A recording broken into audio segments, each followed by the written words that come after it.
Since I remember, I've always been drawing, and when I was a teenager, I got interested in films and cinema. I think a mixture of those both interests drew me to make animation films.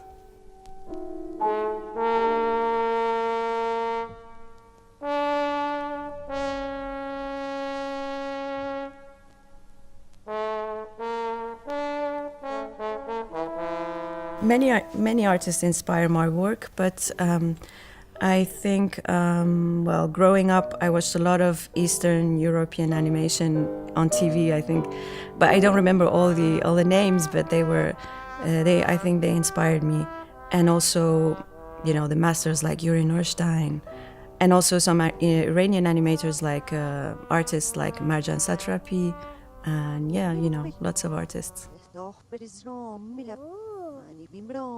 I left Iran a few years ago, so maybe I'm not the best person to be talking about the animation scene in Iran, but from what I remember and what I'm hearing now, well, you know, animators are still struggling with making short films and finding financement, which is, I think it's something that's happening in many countries, not just in Iran.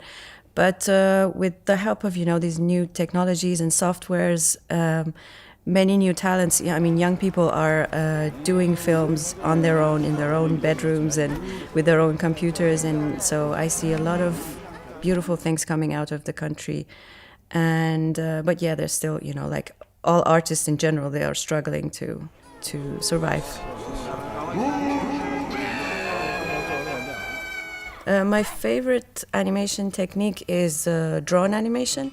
Because I think it gives me the freedom I need, and also the simplicity that I'm looking for in you know, telling stories and expressing myself.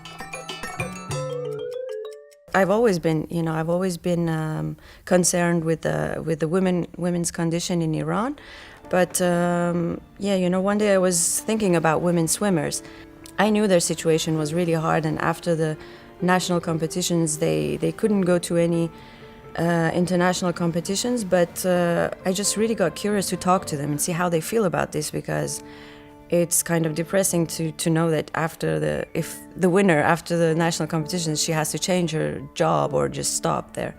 So at the time I was finishing La Poudrière in France, and just when I finished the school, I went back to Iran to talk to a few of these swimmers, and what they told me was not surprising. It was just, you know, what I knew about their situation. But they told me about this sport, beach flags, which is the only game in sportive lifeguard, which is the only game they could participate in international competitions. I think animation allowed me to tell the story I wanted to say much easier, because, you know, places where women can swim in Iran are closed, like the women's beach or women's swimming pool. And right at the door when you get there, they stop you and they ask you for anything with the camera, your phone.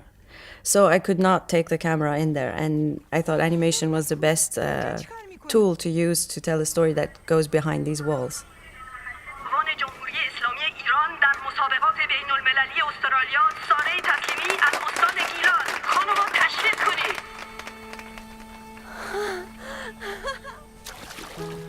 Well, now I'm working on a TV series as a director, but we are just in the early stages and we are in pre-production. But I can tell you that it's about extraordinary women. And feature, no, I'm not thinking about making a feature film yet. No. Okay, thank you. Thank you.